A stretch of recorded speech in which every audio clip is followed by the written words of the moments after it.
सेहत है तो सब कुछ है।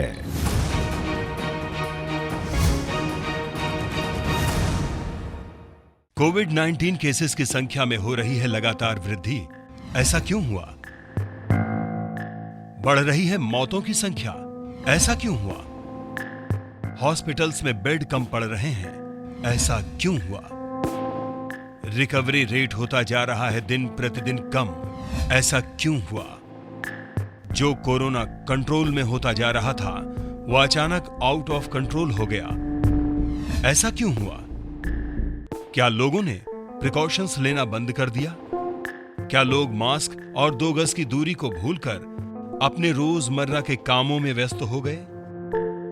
कोरोना कितना खतरनाक है और कितना तोड़ने वाला ये वही जानता है जिसने इसको झेला है। कोरोना वायरस के केसेस ने तोड़े सारे रिकॉर्ड्स। मरीजों की संख्या हुई 2 लाख के पार। इस तरह की खबरें जब सुनता हूं या पढ़ता हूं तो अंदर से रूह कांप जाती है। हर रोज ऐसा लगता है कि कहीं मेरे बच्चे को, मेरे पिताजी को, कहीं मेरी दादी को कोरोना ना हो जाए। जो अनहोनी दूसरों के साथ हो रही है कहीं मेरे साथ ना हो जाए। और हो भी सकती है, क्योंकि जिन घरों में जाने गए हैं उन्होंने कभी ऐसा नहीं सोचा था कि उन्हें या उनके किसी अपने को कभी कोरोना होगा। क्या सेलिब्रिटी, क्या आम आदमी, क्या बिजनेसमैन, क्या सर्विसमैन, ये कोरोना किसी को नहीं बख्शता। उन्हीं दिनों की बात है, मुझे याद आता है, एक मेरे पेशेंट थे। पूरी फैमिली को जब उनको कोविड हुआ तो मैंने कहा कि मैं आपकी मदद करूंगा। हालांकि वो सब अस्पताल जाने को तैयार थे, पर मैंने उन्हें सांत्वना दी कि शुरू में मैं इलाज करूंगा, अगर मुझसे नहीं होगा तो मैं बिल्कुल टाइमली आपको रेफ़र कर दूंगा, आप बिल्कुल निश्चिंत रहें। कभी कभी कोरोना अपने होने की कोई आहट तक नहीं लगने देता। ऐसा ही कुछ हुआ प्रोफेसर डॉक्टर वर्मा के साथ। लेकिन उनकी जागरूकता के चलते उन्होंने कोरोना के बढ़ते हुए कदमों को वक्त रहते भांप लिया। पर अफसोस, तब तक उनके घर के बाकी 7 सदस्य कोरोना की चपेट में आ चुके थे। जब वो टेस्ट करने आ रहा था तो मेरे बच्चे भी बाहर से आए हुए थे, तो हमने सोचा कि चलो उन्हें भी बाहर जाना है वापस आउट ऑफ स्टेशन, तो हम लोग टेस्ट सभी लोग करवा लेते हैं। तो एक एक करके हमने फिर सारी फैमिली का ही करवाने का डिसाइड किया। तो जब हमने सबका टेस्ट करवाया तो हमें पता चला कि हम 6 लोग फैमिली मेम्बर्स हैं, 2 मेड्स हैं, तो 8 में से हम 7 का कोरोना पॉजिटिव निकल गया। उससे सुनकर हम एकदम घबरा गए, क्योंकि हमें कोई स्ट्रॉन्ग सिम्टम्स नहीं थे और 1-2 लोगों को माइल्ड सिम्टम्स थे। प्रोफेसर डॉक्टर रमा वर्मा के केस ने इस बात पर मुहर लगा दी थी कि कोरोना बिना किसी सिम्टम के भी इंसान के शरीर को अपना घर बना लेता है और धीरे धीरे पूरे शरीर के साथ दूसरों के शरीर को भी संक्रमित कर सकता है। इंसान की एक फितरत है, जब तक खुद पर ना बीते तब तक खतरा छोटा ही लगता है। ऐसी ही कुछ सोच थी डॉक्टर वर्मा की भी। लेकिन जब अपने पर बीती तो एक्चुअल पता चला कि जब बच्चों का सुना, बेटे को हो गया, बेटी को हो गया, हस्बैंड को हो गया, तो फिर उस समय इतने अंदर से एकदम घबरा गए थे और ऐसा लगा था कि किसी भी समय हमें इमरजेंसी में हॉस्पिटल ना जाना पड़े, किसी का ऑक्सीजन लेवल एकदम कम ना हो जाए। तब तक तो सिर्फ सुनते रहते थे और व्हाट्सएप पे मैसेजेस पढ़ते रहते थे। व्हाट्सएप, उन दिनों कोरोना का साया व्हाट्सएप पर भी बखूबी छाया हुआ था। व्हाट्सएप के मैसेजेस लोगों को डराने का, भड़काने का काम कर रहे थे। एक तरफ कोरोना के केसेस बढ़ रहे थे, मरने वालों का आंकड़ा आसमान छू रहा था, तो वहीं दूसरी तरफ सोशल मीडिया लोगों को डराने और भड़काने का काम कर रहा था। मगर सच तो यह है कि ऐसे केसेस में सोशल मीडिया का सही इस्तेमाल होना बेहद जरूरी है।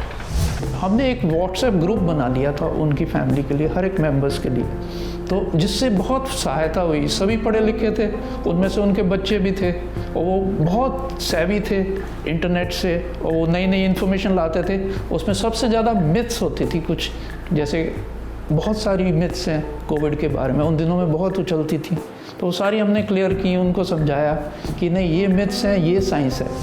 किसी रोग से ज्यादा हानिकारक होती हैं उसके प्रति उठने वाली अफवाहें। किसी ने सही कहा है कि हम बीमारी से तो लड़ सकते हैं लेकिन गलत सोच से नहीं। कोई इलाज बता रहा था तो कोई इस बीमारी, इस महामारी को हल्के में ले रहा था, और दूसरी तरफ कोरोना था कि थमने का नाम नहीं ले रहा था। अब जो हो गया है उसको तो हमें मतलब इलाज करना ही है और ठीक होना है, यही सोचेंगे। अपने आप को थोड़ा पॉजिटिव रखने की कोशिश की कि इलाज करेंगे तो हम ठीक हो जाएंगे। आजकल सबसे बड़ी जो ट्रीटमेंट जो डॉक्टर के पास है वो है रीएश्योरेंस, उसके बाद सही ट्रीटमेंट, ज्ञान के साथ सही ट्रीटमेंट, और उसके बाद टाइमली रेफरल। ये 3 स्तंभ हैं हमारे जिस पे हम अपने पेशेंट्स की पूरी मदद कर सकते हैं। अपने आप को थोड़ा पॉजिटिव रखने की कोशिश की, और हम क्यों हमारे दिमाग में नेगेटिव ख्याल आ रहे हैं बार बार, तो हम उसको थोड़ा सा कम करने की कोशिश करते थे। सकारात्मक सोच, शायद ये भी एक इलाज था कोरोना के खिलाफ। कोरोना का खौफ कुछ इस कदर फैला हुआ था कि नाम सुनते ही हिम्मत टूटने लगती थी, रूह कांपने लगती थी। ऐसे में जरूरी था कि हर हाल में मन और मस्तिष्क को सकारात्मक रखा जाए, हर खामी को सकारात्मक रूप से लिया जाए। एक पॉजिटिव बात ये लगी सारी नेगेटिव में से भी, कि जो हम सारे लोग पॉजिटिव थे तो हम एक दूसरे से मिल सकते थे, एक दूसरे के रूम में जा सकते थे, ऊपर नीचे अपने घर में घूम सकते थे। प्रोफेसर डॉक्टर रमा वर्मा और उनका पूरा परिवार पूरी सकारात्मकता के साथ कोरोना की जंग लड़ रहा था, और उनको पूरा साथ था उनके डॉक्टर्स का। हम जो डॉक्टर सेठी को पहले से ही जानते थे, उन्होंने कहा कि आप लोगों को सिम्टम्स अलग अलग हैं, चाहे किसी को माइल्ड हैं या ज़्यादा हैं, लेकिन आपको डॉक्टर की सलाह पे चलना है। आपको व्हाट्सएप यूनिवर्सिटी से सलाह नहीं लेनी है कि उन्होंने अगर कोई प्रेस्क्रिप्शन भेजा है वो दवाइयाँ आपको नहीं खानी है। तो हम रोज़ उनसे फ़ोन पर कंसल्ट करते थे। सभी हमारे घर में जितने मेंबर्स हैं सभी का उनको बीपी, ऑक्सीजन लेवल और फीवर, ये सब कुछ उनको बताते थे। उसके हिसाब से वो एक एक इंडिविजुअल से बात करते थे, उनके सिम्टम्स और सुनकर उनकी दवाई कम ज़्यादा या चेंज करना वो अपने हिसाब से वो डिसाइड करते थे और वो हमें बताते थे। तो ऐसा ही हुआ उस फैमिली के साथ। 7 लोग बिल्कुल ठीक हो गए, सब कोविड पॉजिटिव थे और सब ठीक हो गए। जब से ये ऑनलाइन कंसल्टेशन हुई है डॉक्टरों की, आप प्लीज़ इसका फ़ायदा उठाइए और हॉस्पिटल में मत भागिए सिर्फ कोविड को देख के। पूरी तसल्ली से आप इलाज घर में कर सकते हैं। निमोनिया भी आ जाए तो भी बड़ा आसानी से निमोनिया रिवर्स हो जाता है। थोड़ी सी कोशिश करें। हाँ, अगर टाइमली कुछ हो जाए तो फिर ज़रूर अस्पताल जाएं। प्रोफेसर डॉक्टर रमा वर्मा के परिवार के सभी लोग डॉक्टर की सलाह पर चले और उन्होंने कोरोना पर फतेह पाली। इस परिवार के सभी लोग कोरोना की चपेट में आए थे, मगर एक बुजुर्ग महिला जिनकी उम्र 84 वर्ष थी, उन्हें कोरोना छू भी नहीं पाया। आखिर ऐसा मुमकिन कैसे हुआ, जानिए और समझ भी लीजिए। जब हमारे यहाँ कोरोना हुआ तो उसका टेस्ट करवाया, सब घर में सबको कोरोना हुआ और मेरे को कोरोना नहीं हुआ। मेरा जो है नेगेटिव निकला, सबका पॉजिटिव निकला, सबको हुआ, एक मेरे को ही नहीं हुआ। फिर मेरा दोबारा टेस्ट हुआ, उसमें भी मेरे को नहीं हुआ। अच्छा, सब जब घर में सबको हो गया तो फिर जो है एकदम हम डर गए। मेरे को फिर एकदम कहा, अरे तुम तो बच रहे हो, तुम अलग रहो सबसे, नहीं तो तुम्हें भी हो जाएगा।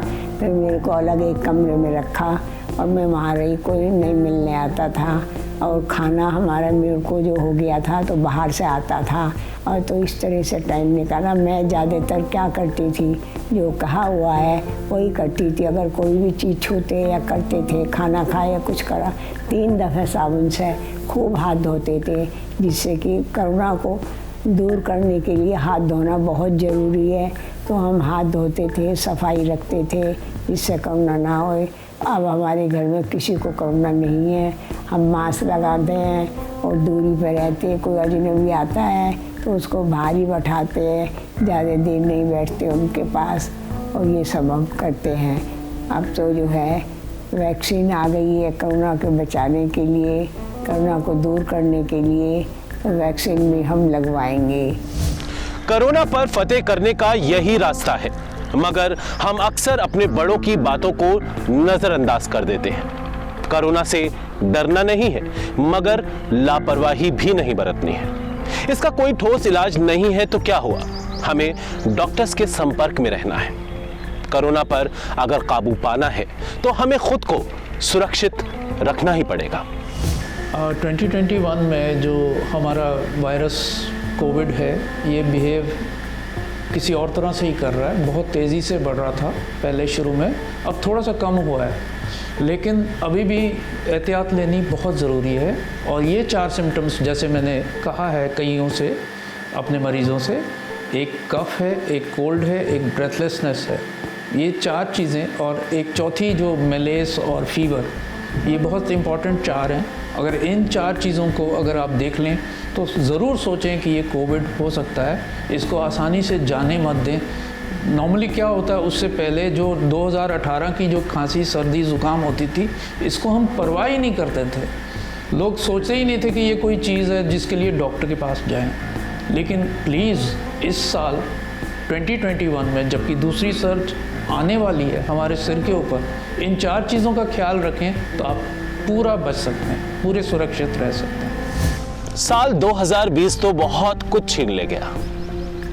पूरा साल खौफ के साए में गुजरा।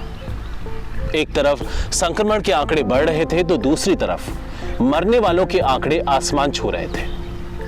मगर अब हर कोई ये जानता है कि इस संक्रमण से कैसे लड़ना है, मगर फिर भी ये संक्रमण है कि थमने का नाम नहीं ले रहा। और कहीं ना कहीं इसके लिए भी हम खुद ही जिम्मेदार हैं, क्योंकि हो ना हो हम आज भी लापरवाह हैं। जागरूक रहिए, सतर्क रहिए, ताकि हम और आप मिलकर कर सके कोरोना पर फतेह हासिल। थोड़ा और संयम, थोड़ा और विश्वास, हर सांस पे पहरा, हर नजदीकी का खतरा, कंफ्यूजन न हो कोई, जानकारी का ज्ञान हो गहरा, भीड़ भाड़ से रहो दूर, कहने की जरूरत ना पड़े, अपने आप हुई मंजूर। थोड़ा और संयम, थोड़ा और विश्वास, कोरोना की दूसरी लहर को भी हम हराएंगे।